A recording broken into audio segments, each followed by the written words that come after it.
having had a serious class section on the English language, I think it's about time we began to look into how we are going to apply some of the things we have learned. Now that will take us into a study of past question papers. We shall take these questions section by section. And now the first focus would be on comprehension. So we shall be focusing on past question papers on comprehension passages from 1990 down to 2015.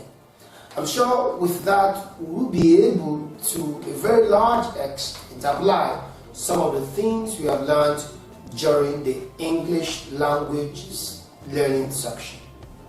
And now, like I said earlier, the focus will be on 1990 to 2015. So let's start. The first thing is, what are you expected to do before you answer questions on comprehension passages? Some have argued that it is best to read the questions first so that you are armed as you read through the passage. Some have argued too that it is better to read the passage first before you delve into the question. Whichever one you decide to settle for is your choice. But what remains true is that you are meant to read the passage carefully. It's always instruction before you start, that you read the passage carefully before you answer the question. Now these are some of the things you need to note. There is a temptation to carry a foreknowledge of the passage into the passage. By that I mean, there is a temptation to begin to think ahead of the author of the passage you are reading. One thing is very, very important. And what is that? That you take whatever it is the passage says, hook, line, and sinker. How do I mean? You do not have to impute meaning, because oftentimes the question goes according to the passage. So if, for instance, the passage says that one of the means of transportation is dog, that the dog is used as a means of transportation, and the question says, dash is a means of transportation. Dog, car, airplanes, and ship as SHIP. Obviously from the passage, the answer is dog. You are not supposed to say, I for one know that dogs are not used as means of transportation. But if the passage says so, who are you to argue with the author? So you are not supposed to impute meaning. Whatever meaning you want to derive from a passage should be within the ambit of the passage. And so you read the passage carefully with a view to understanding the message of the passage. You need to digest the message of the passage before you begin to answer the question. In fact, it gets to the point where you understand the passage so much so that you may not even need to refer to the passage again before you get to your answers. And so I said this, it is important to understand the passage. It's important to understand what message the author of the passage is trying to convey. It is equally important you understand if the message in the passage or if the comprehension passage is adapted or originates from the author himself. These are very important points to note if you are to digest the message of the passage. Now, to be able to understand exactly what we're talking about, it is better you understand that the comprehension passage demands you understand the passage. Of course, that's the import of comprehension. Again, you must answer questions on synonymy, which means you would be expected to get words that would be used to replace certain words as used in the passage.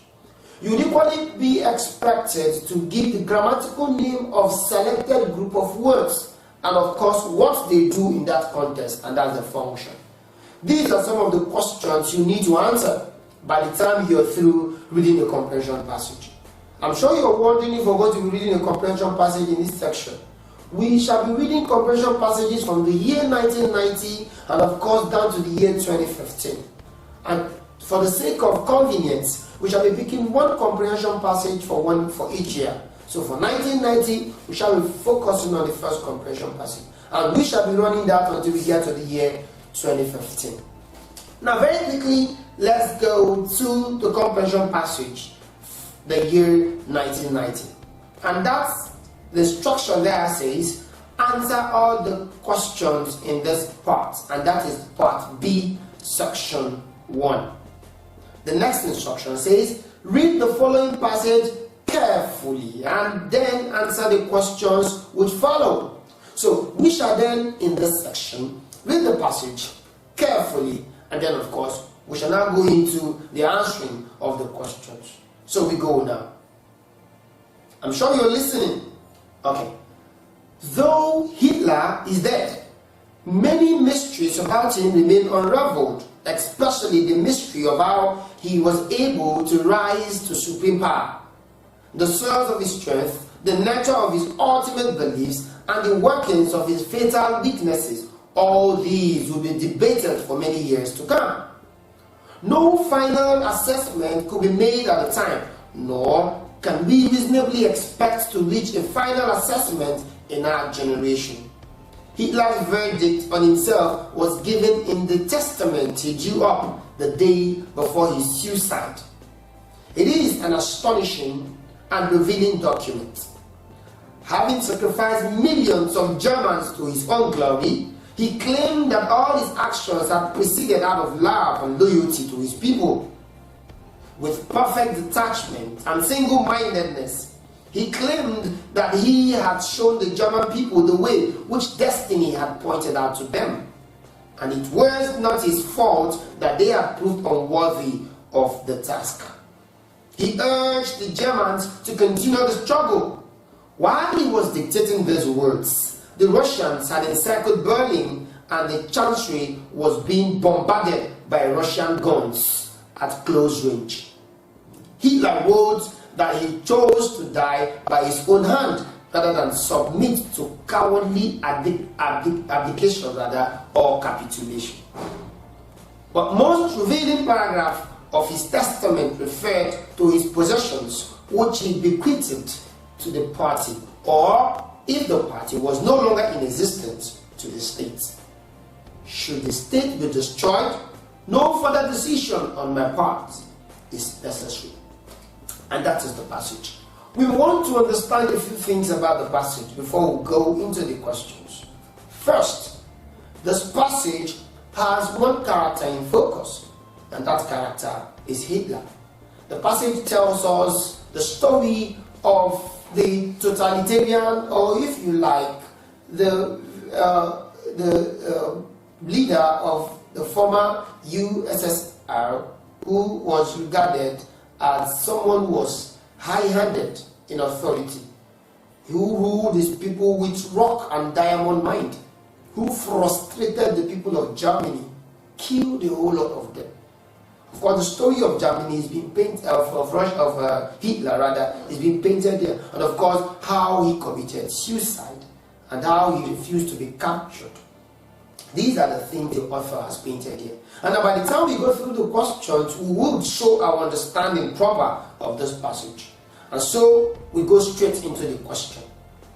The first question says, from the passage, what type of ruler was Hitler during his life? How would you answer this? Of course, it is obvious that the answer to this question is that Hitler was an authoritarian ruler. He was a totalitarian ruler. He was a leader who ruled his people with high-handedness. So, the answer to this question is simple. Hitler was an authoritarian leader because he was a politician. Question B. How did Hitler die? How would you answer this question? Hitler died by committing suicide. The answer to this question would not be complete if you said suicide. No, you were to answer your questions in a full-blown sentence. And so the answer becomes Hitler died by committing suicide, or simply by killing himself. The I part of that question B rather says why. That means, why did Hitler die by committing suicide? It is simple. Because he does not want to be captured alive. He does not want to be captured alive. Hitler died by committing suicide because he does not want to be captured alive. The C part of the question says, what was the last thing Hitler did before his death? The answer to that question is that Hitler wrote his will and apportioned his property to the state and of course to the party. If the party is no longer in existence, then to the state. So before he died, he wrote his will. D part of the question says, at the time of his death, how was Germany performing in the war? Of course, as we have read here, Germany was already losing the war. So as at the time of the death of Hitler, Germany was already losing the war.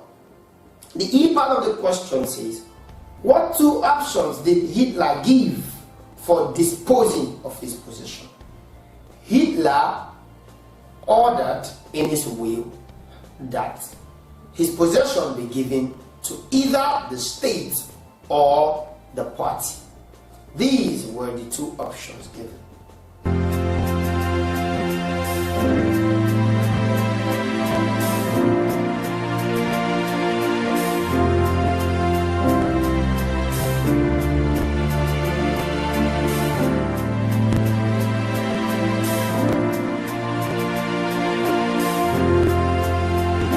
The F part of the question says, for each of the following words,